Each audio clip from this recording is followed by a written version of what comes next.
Hello everyone, আমার আজকের video হচ্ছে লবস্টার রেসিপি। আমার লাস্ট ভিডিওতে আমি লবস্টার এবং প্রন কিভাবে কাটতে হয় সেটা দেখিয়ে দিয়েছিলাম। যেহেতু ভিডিওটার লেন্থটা একটু বড় ছিল, যার কারণে আমার ভিডিওটাকে দুই ভাগে ভাগ করতে হয়েছিল। তো আজকের আমার পার্টটা হচ্ছে লবস্টার কুকিংটা দেখিয়ে দেব।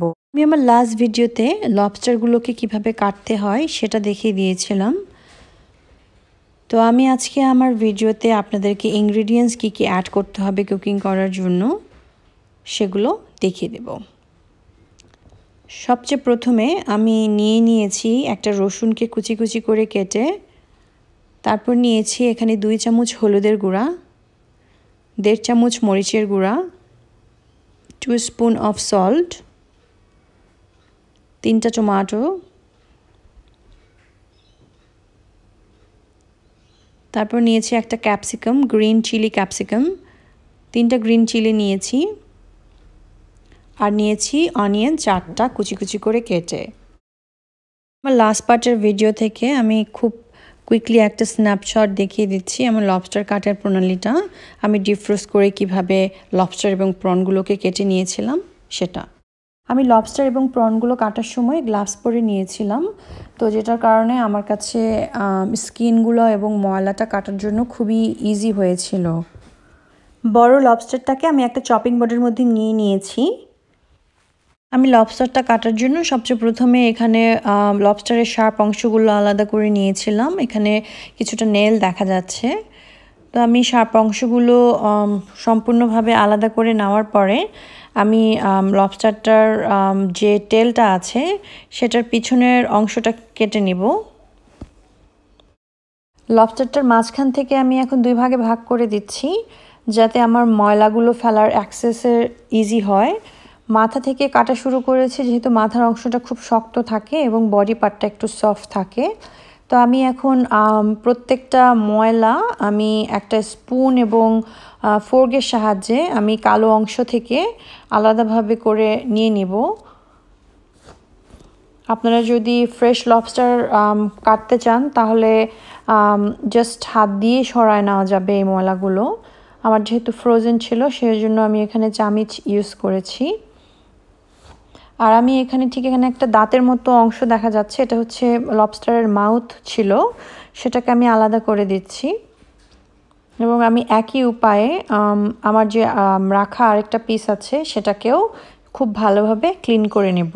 আমি ক্লিন করার পরে এগুলোকে খুব ভালোভাবে পানি দিয়ে ধুয়ে নেব, কারণ আমার ক্লিন করার পরেও কিছু অংশ থেকে যায় যেটা কিনা পানি দিয়ে ধুলে একদম সম্পূর্ণ পারফেক্ট হয় এবং লবস্টারটা যখন কুকিং করব তখন খুব ভালোভাবে কুকিং করা যায়। এভাবে আমার লবস্টারটা যখন কাটা হয়ে যাবে তখন আমি লবস্টার এবং প্রনগুলোকে 1 স্পুন অফ সল্ট এবং 1 স্পুন টিউমেরিক পাউডার দিয়ে ম্যারিনেট করে রেখে দিব 10 মিনিটের জন্য। এরপরে আমি এখন কুকিং করার জন্য বাকি ইনগ্রিডিয়েন্টসগুলো কাটা প্রণালী আপনাদেরকে দেখিয়ে দেব। 1 স্পুন অলিভ অয়েলও ইউজ করে দিচ্ছি আমি ম্যারিনেট করার জন্য। এটা রেখে দিব 10 মিনিট। আপনারা চাইলে এখানে 5 মিনিটও রেখে দিতে পারেন, সম্পূর্ণ আপনাদের চয়েসের উপর ডিপেন্ড করে। করার সময় আমি কিছু স্প্রিং অনিয়নও দিয়েছিলাম, যেটা কিনা লবস্টার ম্যারিনেট এবং প্রন ম্যারিনেট করার সময় খুব সুন্দর একটা ঘ্রাণ হয়। তো আপনারা চাইলে করিয়ান্ডার লিভসও ইউজ করতে পারেন। এবং আমি কিছু অলিভ অয়েলও ইউজ করেছিলাম ম্যারিনেট করার সময়। আমি সম্পূর্ণভাবে অলিভ অয়েলটা লবস্টারের সাথে এবং প্রনের সাথে মিক্স করে দিয়েছিলাম। তো আমি এখন কুকিংয়ে চলে যাচ্ছি। তো প্রথমে আমি 3টা টমেটোকে খুব ভালোভাবে কুচি কুচি করে কেটে নিচ্ছি। টমেটোগুলো খুবই ফ্রেশ ছিল, তো আমি এগুলো ভালোভাবে কেটে নেওয়ার পরে আমি নেক্সট আমার কাটতে চলে যাব। আমার যে রাখা গ্রিন ক্যাপসিকামটা ছিল, চিলি ক্যাপসিকাম, সেটা কেটে নেব। ক্যাপসিকামটাও আমি খুব সুন্দরভাবে কুচি কুচি করে কেটে নিচ্ছি। এখানে টমেটোর পাশে এখন রেখে দিলাম। তো আমি আমার মোটামুটি সবগুলো ইনগ্রিডিয়েন্টস কাটা শেষ। আগে থেকে অনিয়ন এবং গার্লিক গুঁড়া কাটা রেখেছিলাম।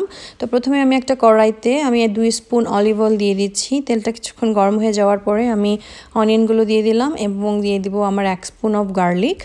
আমি কিছুক্ষণ নাড়াচাড়া করে ফেলার পরে আমার গার্লিক এবং অনিয়নগুলোকে আমি একপাশে রেখে দিয়ে আমার মেখে রাখা লবস্টারগুলোকে আমি ঠিক এভাবে ভাজি করার জন্য দিয়ে দেব। আপনারা ফ্রেশ লবস্টার থাকলে অবশ্যই ভাজি করবেন। আমার এখানে কুক লবস্টারটা ভাজি না করলেও হতো, কিন্তু আমি সবসময় ফিশ কুকিং করার আগে ভাজি করে নিতে পছন্দ করি। তো আমি কিছু স্প্রিং অনিয়নও দিয়ে দিলাম যাতে ফ্লেভারটা একটু ভালো দেখায়। তো আমি আস্তে আস্তে করে ছোট ছোট প্রনগুলো এর পাশে দিয়ে দিচ্ছি যাতে ভাজি হয়ে যায়। আমার কড়াইটা বেশ বড় ছিল, যার কারণে আমার প্রত্যেকটা প্রন এবং লবস্টারটা জায়গা হয়েছে। তো আমি একে একে প্রত্যেকটা প্রন দিয়ে দেওয়ার পরে আমি কিছুক্ষণ পর পর আমি এটাকে একটা টঙের সাহায্যে নাড়িয়ে দেব এবং অথবা টার্ন অ্যারাউন্ড করে দেব। এই ফ্লিপিং করার পদ্ধতিটা আমি বেশ কয়েকবারই করব এই কুকিংয়ের প্রসেসটাতে, যাতে আমি প্রনের এবং লবস্টারের দুই পাশটাই খুব ভালোভাবে ভাজি হয়। নাহলে এক পাশটা রেখে দিতে পুড়ে যেতে পারে। তো আমার যেহেতু কড়াইটা ননস্টিক ছিল, তাহলে পুড়ে যাওয়ার খুব একটা সম্ভাবনা ছিল না। তো আমি কিছুটা শেল রেখে দিয়েছি। খুব ভালো দেখা যাচ্ছে যে লবস্টারের হাফ অংশটা ক্যারামেল কালারের হয়ে গেছে। তো আমি এখন একটা বলের মধ্যে উঠায় নিচ্ছি, আমার ফ্রাই হয়ে গেছে। টং ইউজ করেছি যাতে হাতে কোনো এফেক্ট না হয়। তো আমি লবস্টারটাও টঙের সাহায্যে আমার বলের মধ্যে উঠিয়ে নিলাম, সরিয়ে নিলাম। এখন আমি কুকিং করব। কুকিং করার আগে কড়াইটা একটা পেপার টাওয়েল দিয়ে মুছে নিচ্ছি যাতে আমার এই কালো অংশটা কুকিংয়ের মধ্যে না যায়। তো আমি এখন আরও 4 স্পুন টেবিল অলিভ অয়েল দিয়ে দিলাম। দিয়ে তেলটা একটু গরম হয়ে যাওয়ার পরেই আমি এখানে পুরা রসুনটা দিয়ে দিলাম। রসুনটা কিছুক্ষণ ভাজি হয়ে যাওয়ার পরে আমি এটার মধ্যে আমার সম্পূর্ণ পরিমাণ যত কেটে রাখা অনিয়ন ছিল, আমি এখন সেই অনিয়নগুলো এই তেলটার মধ্যে দিয়ে দিচ্ছি। তো অনিয়নগুলোকে খুব ভালোভাবে নাড়াচাড়া করতে থাকবো। তো আমি একটু ওয়েট করব যাতে একটু হাফ কুক হয়, হাফ কুক এবং আমি খুব একটা মানে ফ্রাই টাইপের করতে চাচ্ছি। তো যখন এটা হয়ে যাবে তখন আমি এটার মধ্যে 1 স্পুন পরিমাণ লবণ এবং 1 স্পুন পরিমাণ হলুদ এই অনিয়নটার মধ্যে এখন আমি দিয়ে দিচ্ছি। তারপর আমি মরিচের গুঁড়াটাও নেক্সটে দিয়ে দিলাম 1 স্পুন পরিমাণ, দিয়ে আবার ভালোভাবে নাড়িয়ে দিচ্ছি। আমি অন্য কোনো মশলা ইউজ করব না, কারণ প্রন কুকিং করতে আমাদের খুব একটা মশলার প্রয়োজন হয় না। প্রন ইটসেলফ টেস্টটা অনেক গুড হয়। তো আমি এখন এটার মধ্যে আমার কেটে রাখা যেই টমেটো এবং ক্যাপসিকামগুলো ছিল, চিলি ক্যাপসিকামগুলো, সেগুলো এখন দিয়ে দিচ্ছি, দিয়ে খুব ভালোভাবে নাড়িয়ে দিচ্ছি। নাড়িয়ে দেওয়ার পরে আমি ঢেকে দিব আমার এই কড়াইটার মধ্যে যাতে টমেটোটা কুকিং হয়ে যায় 5 মিনিটসের জন্য। তো 5 মিনিটস পরে আমি এটা দেখলাম যে টমেটোটা একটু সফট হয়ে এসেছে। তো আমি এখন আমার কেটে রাখা চিলিগুলো অ্যাড করে দিচ্ছি। আপনারা চাইলে অনেক বেশি চিলি ইউজ করতে পারেন। আমি এখানে যেহেতু একটু ঝাল কম খাবো, এই জন্য আমি মাত্র ফ্লেভার হওয়ার জন্য চিলিটা দিয়েছি। এই লবস্টার অথবা প্রনে 5-7টা চিলি ইউজ করলেও কোনো সমস্যা নাই। তো আমি এখন লবস্টারগুলো দিয়ে দিচ্ছি, একে একে এই মশলাটার মধ্যে দিয়ে দিচ্ছি এবং চেষ্টা করতেছি যে যত আমার ক্যাপসিকাম এবং টমেটো ছিল এগুলো যাতে লবস্টারের উপরে চলে আসে এবং লবস্টারের অংশটা যাতে কড়াইয়ের সাথে লেগে যায়। তো আমি এভাবে দিয়ে ঢেকে দিলাম। ঢেকে দেওয়ার 5 মিনিট পরে আবার এসে আমি টার্ন অ্যারাউন্ড করে দিচ্ছি, কারণ আমার ওই পাশটা কুকিং হয়ে গেছে। এখন আমি চাচ্ছি যে আমার উপরের পাশটার সাথে যাতে মশলাটা লেগে যায়। তা আমি টং ইউজ করে আবার টার্ন অ্যারাউন্ড করে দিচ্ছি। যেহেতু লবস্টারটা অনেকই বড়, সুতরাং আমি মশলাগুলো বারবার করে লবস্টারের উপরে এবং নিচে একটু নড়াচড়া করে দিচ্ছি যাতে সম্পূর্ণ অংশটায় মশলাটা মেখে যায়। তো রিপিটলি এই পদ্ধতিটা করতে থাকবো। করার পরে আমি এখন এটার মধ্যে বাকি যত স্প্রিং অনিয়ন ছিল আমি সেগুলো এটার উপরে দিয়ে ঢেকে দিলাম। আবার 5 মিনিট পরে আমি আবার এটাকে ভালোভাবে নাড়িয়ে দিচ্ছি, আবার সেম রিপিটেশন করলাম। করার পরে আমি এখানে আরও কিছু স্প্রিং অনিয়ন ছিল সেগুলোও দিয়ে দিচ্ছি। স্প্রিং অনিয়নটা আমি স্টেপ বাই স্টেপ বারবার এজন্য দিচ্ছি যাতে আমার ফ্লেভারটা ভালোভাবে আস্তে আস্তে করে মিশে যায়। একবারে দিলে কালারটা নষ্ট হয়ে যাবে। তো আমি এখন 1 বাটি পানি এই লবস্টারের মধ্যে দিয়ে দিলাম। আপনারা যদি একটু গ্রেভি লবস্টার করতে চান তাহলে পানির পরিমাণটা একটু বাড়িয়ে দিবেন। আমি যেহেতু একটু শুকনো টাইপের করতে চেয়েছিলাম, আমি খুব একটা বেশি পানি ইউজ করিনি। তো আমি পানি দিয়ে আরও 5 মিনিট ঢেকে দিয়েছিলাম। তো আমি এখন ভালোভাবে নাড়াচাড়া করে দিচ্ছি। আমার পানিটা একটু যখন শুকিয়ে আসবে তখন আমার লবস্টারটা হয়ে যাবে।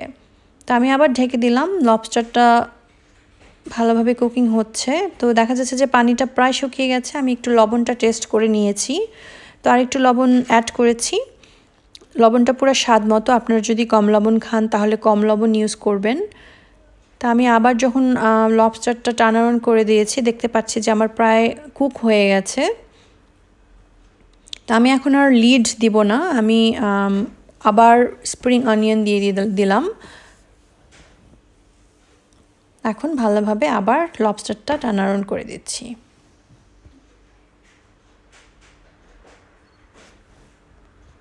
খুব সুন্দর অসাধারণ একটি সুঘ্রাণ বার হয়েছে পুরা ঘরে। আমার লবস্টারের মধ্যে আমি অনিয়নগুলো ঠিক মাঝখানে রেখেছি। যেহেতু ভুনা করে রেখেছিলাম তাহলে নিচে আর অনিয়নগুলো লেগে যাবে না। আর আমি সুঘ্রাণ আরও একটু ভালো হওয়ার জন্য আমি কোরিয়ান্ডার লিভস উপরে ছিটিয়ে দিচ্ছি। আরও বেশি করে দিলেও আরও বেশি সুন্দর লাগবে এবং গন্ধটাও আরও বেশি হবে। টং দিয়ে খুব ভালোভাবে নাড়াচাড়া করে দিচ্ছি। আমি ঝোল বেশি একটা রাখিনি। আপনারা চাইলে ঝোল যদি রাখতে চান তাহলে আর একটু পানি দিয়ে ঝোল ঝোল করতে পারেন। আমি এখানে সম্পূর্ণ ভুনা করতে চেয়েছিলাম। তো ঠিক আছে, আমার লবস্টার কুকিংটা হয়ে গেছে। আমি এখন একটা প্লেটে সার্ভ করছি। প্লেটটা মধ্যে আমি অবভিয়াসলি 2টা পাশ উল্টা করে রেখেছি জাস্ট ডেকোরেশন করার জন্য। আর গরম ভাতের সাথে অথবা বাই ইটসেলফ এই লবস্টারটা খেতে খুবই ভালো লাগবে।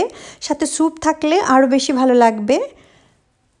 স্প্রিং অনিয়ন দেওয়ার কারণে আমার নর্মাল অনিয়নটার স্বাদটা অনেক বেশি বাড়িয়ে দিয়েছে। লবস্টারের মেইন যেটা সেটা হচ্ছে মাথার অংশটাতে বেশি বড় থাকে এবং বডিটা অনেক ছোট থাকে, কিন্তু অবভিয়াসলি মেন সুস্বাদু পার্টটা হচ্ছে বডির অংশটা। অনিয়নগুলোকে আমি একটু উপরে দিয়ে দিচ্ছি ডেকোরেশন করার জন্য, আর ছোট ছোট চিংড়ি মাছগুলোকে আশেপাশে দিয়ে দিয়েছি। খুব সুন্দর করে সাজিয়ে আমি পরিবেশন করব আজকের ডিনারে। তো আশা করি আমার ভিডিওটা দেখে আপনারা পছন্দ করেছেন। আর যদি লাইক করে থাকেন প্লিজ শেয়ার, সাবস্ক্রাইব করবেন আমার চ্যানেলকে। আজকের মতো আমি এখানেই বিদায় নিচ্ছি। আমি আবার আসবো আরেকটা নতুন ভিডিও নিয়ে আপনাদের সামনে হাজির হব নেক্সট টাইম ইনশাল্লাহ। দেখা হবে। আল্লাহ হাফেজ।